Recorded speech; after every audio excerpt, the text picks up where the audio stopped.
Oh, meron akong apat na binili, di ba, na one piece box. I-continue na natin. Idire-diretso na natin sa pag-unbox naman ng eto. So marami siya. Titingnan natin kung ano makuha. Kung secret, is swerte. Pero sa apat so far, ang nakuha ko, si Nami, si Zoro, si Sanji, tapos si Trafalgar. Yun ang hindi ko masyadong know kung sino siya. Kasi nasa ano pa lang ako eh, after Alabasta. Sky Pia pa lang yung napapanood ko kasi sinimulan ko ulit siya from the start. So let's see. Let's check kung ano makukuha natin this time. Sana swertehin naman ako. Isa lang yung binili kong ganito kasi ang purpose nito is ilalagay ko lang siya sa center. Yung mga hindi ko mabibili, siguro bibili ko na lang online. Pero pagka siguro nag-visit ulit tayo sa other part of the world, baka No! makukuha yung mga swerte. Parang ayaw naman yung magpabukas. Let's see.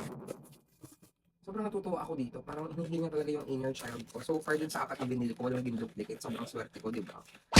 Sobrang dapat laging sinuswerte. Let's see kung ano makukuha natin. And we got, ay shucks, what's this? Hindi ako familiar kung ano siya, pero mukha siyang toro or something. What I've got here is the Red Force, One Piece, the Grand Line. Hindi ako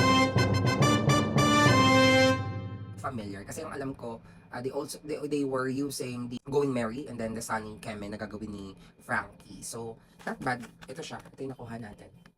So, meron na tayong, ito yung gagamitin nilang boat kapag dinisplay ko na yung mga display icon na.